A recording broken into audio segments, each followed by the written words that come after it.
ଚାଲନ୍ତୁ ଆଜି ସମସ୍ତେ ମିଶି ଆମ୍ବ ତୋଳିବା। ଜୟ ଲିଙ୍ଗରାଜ ଗାଁରେ ରହିଛି ମାନେ ଗାଁର ମଜା ନିଶ୍ଚୟ ଉଠାଇବାକୁ ପଡ଼ିବ। 5ଟା ବେଳେ ଆଈ ମୁଁ ମୋ ଭଉଣୀ ମିଶିକି ବାହାରିଗଲୁ ଆମ୍ବ ତୋଳିବା ପାଇଁ। ମୋ ମାମୁଙ୍କ ଗାଁରେ ପ୍ରବଳ ଆମ୍ବ ଗଛ, ଯେତେ ଆମ୍ବ ତୋଳିଲେ ବି ସରିବ। ଏଇଟା କୋଉ ଗଛ ଆପଣ ନିଶ୍ଚୟ ମତେ କମେଣ୍ଟ ଜଣାଇବେ। ଆମ ଗଞ୍ଜାମ ଭାଷାରେ ଆମେ ଲଙ୍କା ଆମ୍ବ ଗଛ କହୁ। ସଂକ୍ରାନ୍ତି ପରେ ସବୁ ଲଙ୍କା ଆମ୍ବ ପାଚିବ, କାଜୁ ଭଲସେ ବି ହେଇଯିବ। ମୋ ଆମ ଘରେ ଆମ୍ବ ତୋଟା ଆଉ ଲଙ୍କା ଆମ୍ବ ତୋଟା ବି ଅଛି। ଆମେ ଆଇନାତି ମିଶି ଆମର ଲଙ୍କା ଆମ୍ବ ତୋଟାକୁ ଗଲୁ। ପ୍ରାୟ ବହୁତ ସାରା ଲଙ୍କା ଆମ୍ବ ପଡ଼ିଯାଇଛି, ତା ଦେହରୁ କାଜୁ ଲୋକ ନେଇଯାଇଛନ୍ତି, ଲଙ୍କା ଆମ୍ବକୁ ଛାଡ଼ି ଦେଇଛନ୍ତି। ଆଉ ଅଳ୍ପ ପଡ଼ିଥିଲେ ତାକୁ ଧରିକି ମୁଁ ଆସିଲି। ତାପରେ ବାହାରିଗଲୁ ଆମର ଆମ୍ବ ତୋଟା। ଗୋଟିଏ ଗଛରେ ବଡ଼ ବଡ଼ ଆମ୍ବ ଅଛି, ଆଉ ଅଳ୍ପ ଛୋଟ ବି ଆମ୍ବ ହେଇଛି। ସତରେ ଆମ୍ବ ତୋଳିବା ମତେ ବହୁତ ବଢିଆ ମଜା ଲାଗୁଛି। ଆପଣମାନେ କି ଏମିତି ଆମ୍ବ ତୋଳୁଛନ୍ତି ନିଶ୍ଚୟ ମତେ କମେଣ୍ଟ ଜଣାଇବେ। ଏକଦମ ପୁରା ପାଖରେ ଆମ୍ବ ହେଇଛି, ତାକୁ ହାତ ବଢେଇ ତୋଳିଲେ ବି ହେଇଯାଉଛି। ଏଇ ଆମ୍ବ ଗୁଡ଼ା ଆଉ ଟିକେ ବଡ଼ ହେଇଗଲେ ମୋ ଆଈ ବିଭିନ୍ନ ପ୍ରକାର ଆମ୍ବୁଲ ଆଚାର କରିବ। ଆଉ ଆମ୍ବ ପାଚିଲା ପରେ ତାକୁ ଆମ୍ବ ସଢା କରିବ। ଆମେ କେବଳ ଘରେ ଚଟଣି କରିବା ପାଇଁ ଅଳ୍ପ କିଛି ଆମ୍ବ ଆଣିଥିଲୁ।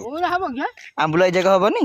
ଆସିଲା ବେଳକୁ ଫ୍ରେଶ ଲଙ୍କା ଆମ୍ବ ଖାଇଲେ ବହୁତ ଟେଷ୍ଟି ଥିଲା। ଆପଣମାନେ କି ଖାଆନ୍ତି ନିଶ୍ଚୟ କମେଣ୍ଟ ଜଣାଇବେ। ସନ୍ଧ୍ୟାବେଳେ ଗାଁରେ ଗୋଟେ ଛୋଟ ଭୋଜି ଥିଲା, ତରକାରୀ ବହୁତ ବଢିଆ ବାସ୍ନା ବି ହଉଥିଲା। ମୁଁ ମାମୁଙ୍କ ସହିତ ଭୋଜି ଖାଇବା ପାଇଁ ଆସିଥିଲି। ଭାତ, ତରକାରୀ, ଖଟା, କ୍ଷୀରି ବହୁତ ବଢିଆ ହେଇଥିଲା। ଆପଣମାନେ କି ଗାଁ ଭୋଜି ମିସ୍ କରୁଛନ୍ତି ନିଶ୍ଚୟ କମେଣ୍ଟ ଜଣାଇବେ। ଜୟ ଜଗନ୍ନାଥ।